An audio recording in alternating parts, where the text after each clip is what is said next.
Next problem, propped cantilever with an internal hinge. We've done this problem earlier. Let's do it the fast way. Okay, what's the fast way? Find the moment, and fast way is child parent, which we saw in the last class. So look at what's happening here. Here, this will go down. Remember last time we put a spring here. That spring represents the cantilever, the parent.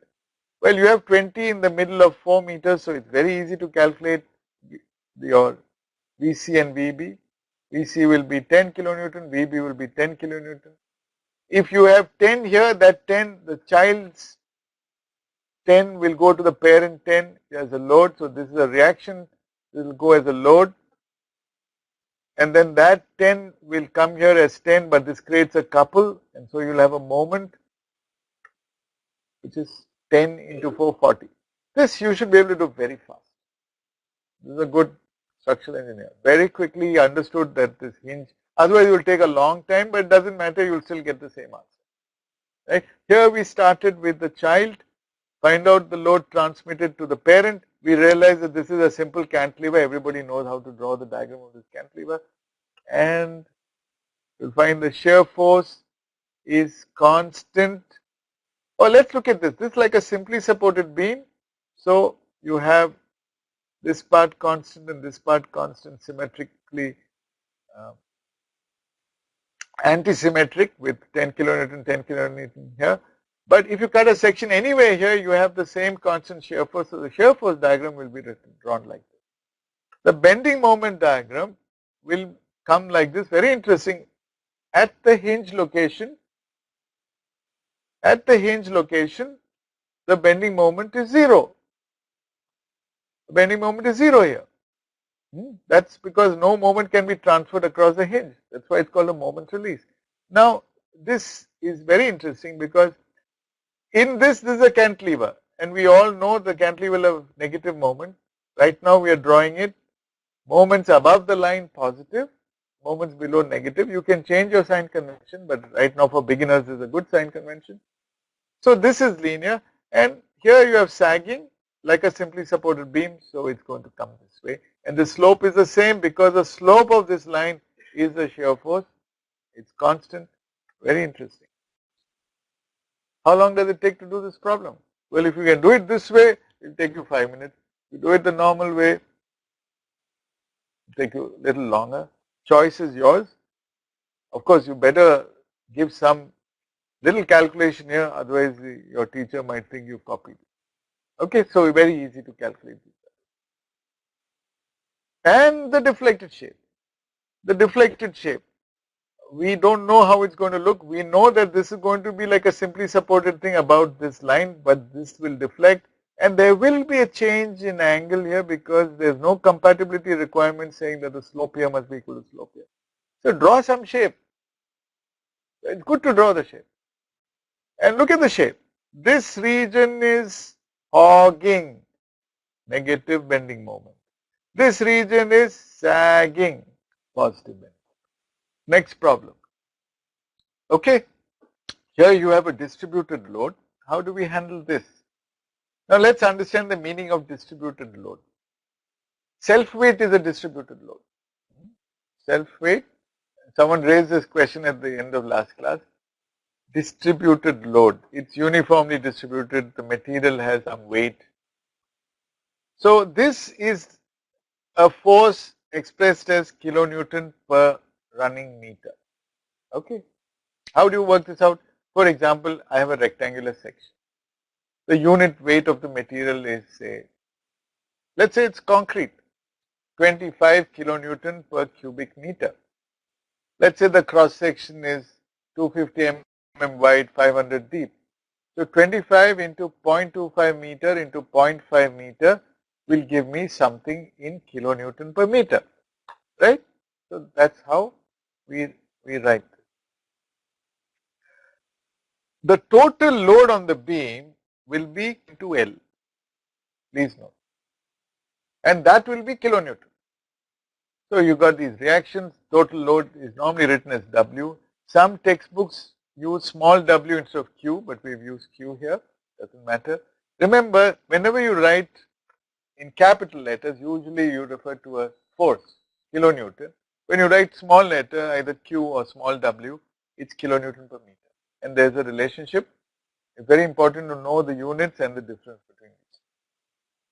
Well, if the total load is W and it's going to be in the middle of this, the resultant, the CG is going to act here. Clearly, V and VB will be W by 2,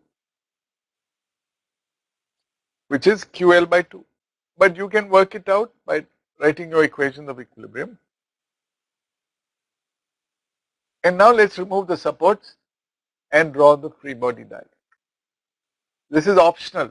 This itself is equivalent to this.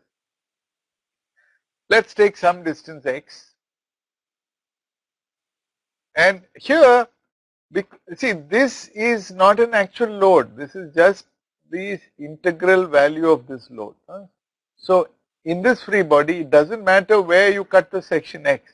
You will get the same equation for bending moment and shear force. So, unlike previous cases where you had concentrated load, you have to keep cutting in between the loads. UDL great advantage is one section only is needed. Cut it anywhere and do what we told you to do. Immediately draw V and M with the positive signs. V will point downwards since you are taking a section from the left side. M is assumed to be sagging. And write expressions for V of x and M of x. Let's write V of x will be what? You have sigma Fy equal to 0.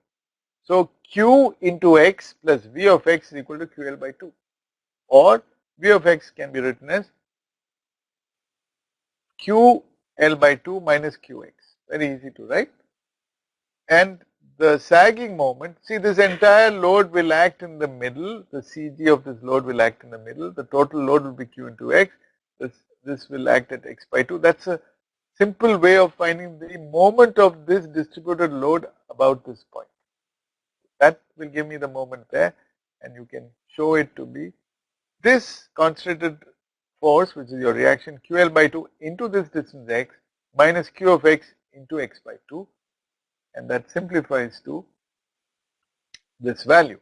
Okay, your shear force diagram will look like that. It's interesting. When you had only the concentrated load, the shear force diagram was constant, plunged down, and came like that. Now it's gradually moving from one end to the other end in a straight line, but still you have a change in sign exactly in the middle. Here the value at the change in sign is 0. The shear force is 0 in the middle of the beam. You can't say the shear force is 0 in the middle of a beam under the constant load because you have a singularity there. You have a sudden jump. So it's not fair to use that word. So you will find that the bending moments and the shear force is maximum at the supports.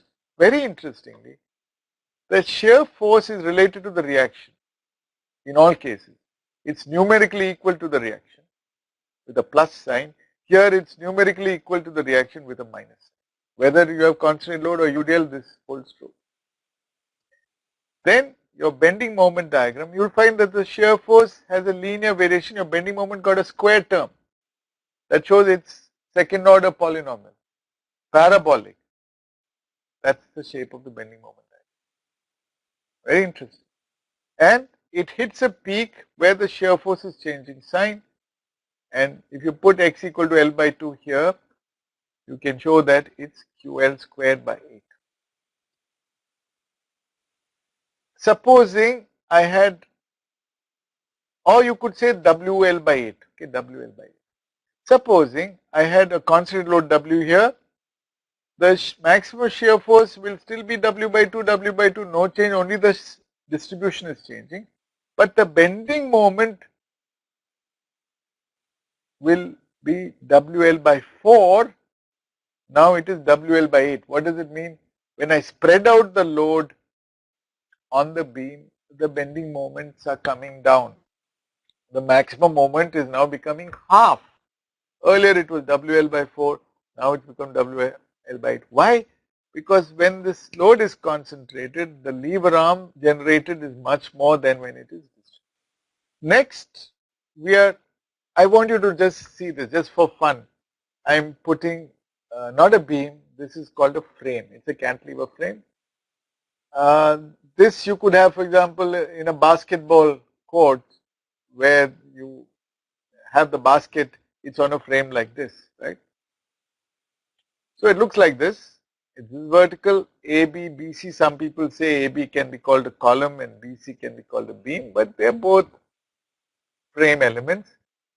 The difference between a frame element and a regular beam element in a plane frame situation is that in addition to shear force and bending moment, you get possibly an axial force also. So it's interesting to look at this problem. First, we calculate the reactions, very easy to calculate. 20 kilonewton acting down, 20 kilonewton acting up. Then this 20 and this 20 form a couple trying to rotate this whole frame, and the couple has a moment of 20 into 240, must be opposed by an anti-clockwise moment at the fixed T point, that's 40 kilonewton.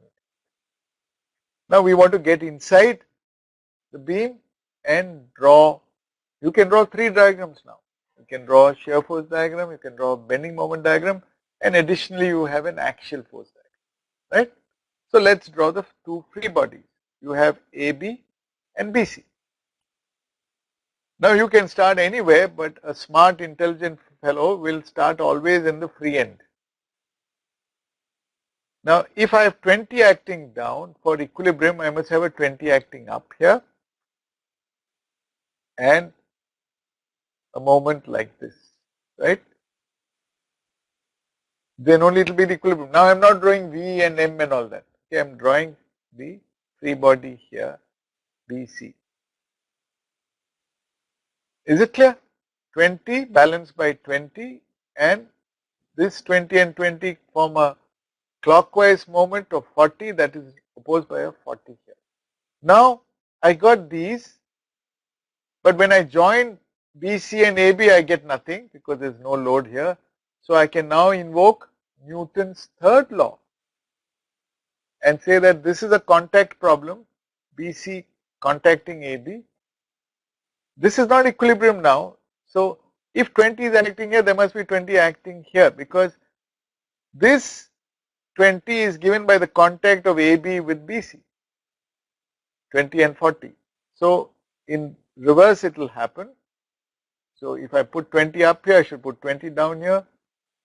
If I put 40 anti-clockwise here, I should put 40 clockwise here. So that when I join both of them, everything will vanish. It's all internal. This is Newton's third law. Don't say equilibrium. This is equilibrium. This is Newton's third law. Now I can talk of equilibrium here. To balance this 20, I must have a 20 up. To balance this 40 clockwise, I must have 40 here. There's no shear in this beam. And then this should match with this, which it is. So it's a different way of doing the same problem. I'm not going to write any equations. In practice, nobody writes equations. Only in third semester you write equations. Maybe in fifth semester also. In GATE exam, don't write. Write the final thing. In practice, no equation. We draw a shear force diagram, bending moment diagram, we write only the maximum values. And that's it. And I want you to develop that ability, and you can find that there is no shear force here, no. In this case, the shear force will be horizontal, tangential. In this case, shear force will be vertical. So you will find that BC has a constant shear force of 20 kilonewton and AB has nothing. So you got your shear force diagram. Let's draw the bending moment diagram. Bending moment diagram, BC is like a cantilever. Actually, it's a kind of an overhang. Maximum moment is here 40 and it's negative. So I draw negative and nothing here. This I don't give a sign because you can't talk of sagging and hogging when you have a vertical member. So don't give a sign. But it's also 40 constant. It's pure bending 40. So write down those values with the units. Don't just write 40. Write 40 kilonewton meter. And draw the axial force diagram. You'll find that there is no axial force in BC, but there is an axial force here and it is compressive, and that value is 20. That's it. You've got everything from a force point of view. You've got the support reactions, you got the distribution of shear forces, you got the distribution of bending moments, you got the distribution of axial force. There's nothing left. So you must learn to master drawing this perfectly, quickly, and the job is over only if you draw the deflected shape. try drawing the deflected shape of this. Okay, imagine there's something heavy. Imagine there's a monkey sitting here, which is what happens inside IIT Madras campus. If the monkey is here, the weight of the monkey will pull it down. What will be the deflected shape? It will be like this. Okay, this is free to move horizontally. Now look at this diagram. This diagram is going to have, this will be part of a perfect circle. Now you're getting the picture. It will be part of a perfect circle. And if I ask you, tell me the radius of curvature of this, say the bending moment is 40 kilonewton meter, m by EI is the curvature. Tell me the cross section E and I will find out E into I. M divided by EI is curvature. 1 divided by curvature is the radius. So many meters will be the radius of curvature. But we don't want our basketball courts to look like this. People will get scared. We don't want any deflection. What's the way out? Curvature is M by EI. No. Increase EI. If you increase EI, it will not curve much. It will be like this scale, like this. I can't bend it. So that's design. Okay. I increase that. So this is an exaggerated picture. Actually, it will move very little. And when the monkey goes away from here, it will go back to it. That's elastic behavior. That's what you need to know. Okay. Tough one. Not tough. You guys now know. Please try this problem. Draw the, no axial force here, draw the shear force and bending moment diagram for a problem which looks frightening. 3 spans, continuous, 2 internal hinges, but fortunately for you, symmetric. Looks scary, but actually very easy. You can solve the problem in 5 minutes. How do you do that? Well, first now we know the secret of the internal hinge. We know that CD is a suspended span in the bridge and you can separate it out. It is the child. Now life is easy. Let's look at the child first. P will need a reaction P by 2, P by 2.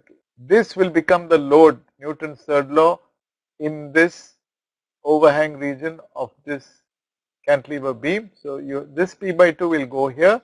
This is Newton's third law. And there is a beam with an overhang, and by now you know how to do the calculations. You will find that this reaction will be 3P by 4. This will be P by 4. When you add up everything, you get P by 2. And if you've done this, this is a mirror image. Don't waste time. Very easily, we've got the free bodies. Only after you get free bodies, you can draw shear force diagram, bending moment diagram. When you draw free bodies, of course, you can remove the supports, but this is what you get. Easy. This is very easy to draw. So this is your shear force diagram. This is your bending moment diagram. Okay, I'm giving you the answers, but I'll explain. Okay, we'll go slowly. As far as the child is concerned, we would have drawn, this is a standard problem, beam with a concentrated load. The difference between a simply supported beam and this is got elastic support. You've got 2 springs, but they are identical. They'll go down, that's all. But your forces won't change, your curvatures won't change. We know that the bending moment diagram will look like this. This part we know between C and D. We also know that here it will be constant, sudden plunge, constant, and we will stop here. But if you look carefully, if I cut a section here, the same P is continuing throughout. So that's why this line doesn't take a plunge here. It continues here. And this is a beam with an overhang. We've done beams with overhang. You'll find that this is uplift, so this will go down. So this part is like this. These two will join here and you get this. This is a beam with overhang. You've got hogging here, so you've got a bending moment diagram like this. We've seen this earlier. You'll have the same slope here. That's all. Now you see a beam which looks so frightening. Once you understand what's going on, once you can calculate reaction, once you can separate out, it's very easy. That's the kind of learning we would like you to have. And get the values. Values are very easy to get. How do you get this value? Maximum moment here. It's simply P by 2 into L by 2. PL by 4. and in the middle of the beam, simply P by 2 into L by 2, PL by 4, how much time do you need? So you must be able to draw the shape and get the values. And draw the deflected shape if you can. But look and compare the deflected shape with the bending moment diagram. You see, in the region CD, you have sagging, positive bending moment. Elsewhere, everywhere you have hogging, negative bending moment. At this region where the internal hinge is there, you have no bending moment. You have zero bending moment because that's the property of the hinge. There is no bending moment transfer, right? One more point. While these lines are smooth, this is smooth, no discontinuity at C. This is smooth, no discontinuity at C. In the deflected shape, you have a definite discontinuity because the hinge ensures that there is no moment transfer. You can have relative rotation between BC and CD, and so there is no need for the slope here on the left to be equal to slope here. So you could get questions like this. Is it clear? But the deflection is the same. That's a compatibility condition. The deflection at C of the left part and the right part have to be the same. Otherwise the beam bridge will separate out and you can't use it. Okay, so this was an interesting part. We come to the last topic, relating load intensity to shear force and bending moment. We already leaked out something to you. That is dm by dx equal to V. But let's prove it. Let's take some part of a beam. Let's not worry too much about the boundary condition. It could be simply supported, it could be cantilever, it could be beam with overhang, it could be anything. It could be indeterminate beam also, I don't care. I take a small element of the beam, very small, delta x tending to 0 is dx, and I'm saying that I'm writing all positive values here, okay. Anything pointing up in terms of load or deflection is positive. So I've now got an intensity of loading Q of x at the location x, and this is my positive shear convention V of x. I am assuming that shear force is going to change. The left side and the right side have to change because this Q of x will cause it to change, that's for sure. But Q of x, V of x is pointing upwards positive and downwards positive, and this change I'm writing as dV. Similarly, sagging moment, but on the left it's m of x, on the right I've given an increment dm. It's quite possible that instead of increasing it will decrease, but then this will have a negative value, that's all. So this is the free body of a small element of a beam. You must learn to draw this. This must be in equilibrium because the beam is in equilibrium. If a beam is in equilibrium, every part of it, this part is a small free body of that beam, a small element of the beam must be in equilibrium. So write down the equations of equilibrium. Now, if you imagine that this element is taken from a cantilever beam with a distributed load, this is what it will look like. So when I say Q of x, I'm taking a small element x. Let me give you and what's the unit of Q of x? Kilonewton per meter. I want you to understand what this means. When you travel in a car or a bus, you have a speedometer which tells you the bus is going at 50 kilometers an hour, right? But you know that that's giving you an instantaneous speed reading. The bus actually is going to stop and move slowly and move faster. So in 1 hour, lots of changes are going to happen. So really, it's the deceptive value that you're seeing. 60 kilometers per hour is not the reading because the next second it can drop to 45. So we are talking of instantaneous. That means it's better to talk of, instead of kilometers per hour, it makes sense to talk of meters per second.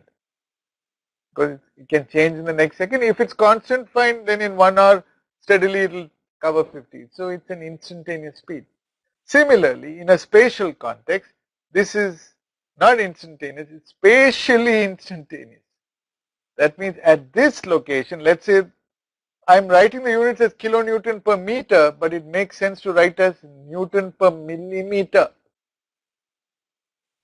Because the next millimeter I can change the unit. And it's the same. 1 kilonewton is 1000 Newton, 1 meter is 1000 mm. So it's the same. But physically you should understand. Sometimes the length of this beam itself may be less than 1 meter. So it doesn't make sense, but millimeter makes sense. So that's how you understand that the intensity of load theoretically can change from anything to anything and every instant, in this case spatial instant, every location it can change. So Q of x has a unit of kilonewton per meter, V of x has a unit of kilonewton, and M of x has a unit of kilonewton meter. Got it? So that's the relationship. And if you take a free body of this at the location x, it will look like this with the same sign convention. So this V of x is the V of x we are talking of here, and we've taken dx slightly to the right, but we are clever that d of x will tend to 0, and so these two should finally meet. If you write the equilibrium equation, vertical equilibrium, that's what you'll get, and you can easily prove dv is q dx, or dv by dx is q, and the units match because kilonewton meter divided by meter, or more accurately Newton divided by millimeter will give me Newton per millimeter or kilonewton per meter, whichever way you want to say it. If I take moment equilibrium, now let me take moment about any axis, maybe this point, you will get an equation like this, right? Okay, here it's taken about the left point, m plus dm, that's a moment itself, anti-clockwise. V, of course V will cancel, so you should d into dx.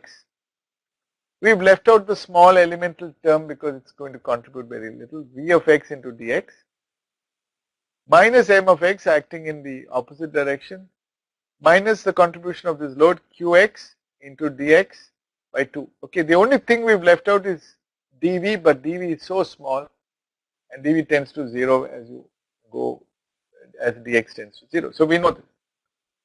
If you simplify this equation, you'll get this, and here as dx tends to 0, this contribution will be negligible, and so you have another equation. This is the equation which we invoked earlier, dm by dx is equal to v. So you've got two equations. Here again check the units. Kilonewton meter divided by meter will give me kilonewton. What do you learn from this? You learn that the slope of the bending moment diagram at any location is the local value of the shear force at that location. The slope of the shear force diagram at any location gives me the load intensity at that location. So you've got two beautiful relationships coming out. And if you substitute V here, then you'll find that the second derivative of this gives me Q for this sign convention. The first derivative of M gives me V, the second derivative gives me Q. So if you want to look at it, Q is kind of a grandfather, or we'll say M is the grandfather. The father is derived from the grandfather, father is V, and Q is the son derived from the father. Okay, that's a good way to look at it.